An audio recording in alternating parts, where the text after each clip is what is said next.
చూసుకున్నట్లయితే తెలంగాణలో ఒక మంచి శుభార్త అయితే వచ్చింది. ఇక తెలంగాణలో రైలు ప్రయాణాలకు ప్రమాదం అంటే రైలు ప్రయాణికులకు ప్రమాదాల భయం అయితే ఉండదన్నమాట.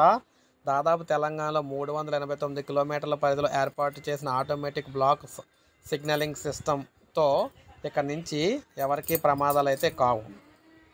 అవును, ఒకే ట్రాక్పై రెండు రైలు ఎదురెదురుగా రావడం, ఆగి ఉన్న రైలును వెనుక నుంచి మరో రైలు ఢీకొట్టడంతో ఎక్కువగా రైళ్లు అయితే ప్రమాదాలు జరుగుతూ ఉన్నాయి. ఈ తరహా ప్రమాదాలు జరగకుండా నివారణకు కవచ్ దోహదం అయితే చేస్తుంది. ఈ మేరకు బల్లార్షా, కాజీపేట, విజయవాడ వరకు 514 కిలోమీటర్లు మనం చూసుకున్నట్లయితే కవచ్ కార్యక్రమం ద్వారా ఏర్పాట్లు అయితే చేశారు. ఈ దూరంతో రాష్ట్ర పరిధిలోని 378 కిలోమీటర్లు అయితే ఉన్నాయి. తెలంగాణలోని వాడి, గుంతకల్లు, రేణిగుంట వరకు కూడా 537 కిలోమీటర్లు అయితే కవచ్ అయితే ఏర్పాటు చేశారు. అయితే రాష్ట్రంలో 11 కిలోమీటర్ల వరకు కూడా ఇదైతే ఉందన్నమాట. హైదరాబాద్ నుంచి ఢిల్లీ వెళ్ళే రాజధాని తెలంగాణ దక్షిణ ఎక్స్ప్రెస్ వంటి రైళ్లు కాజీపేట, బల్లార్షా మార్గంలో ప్రయాణిస్తాయి.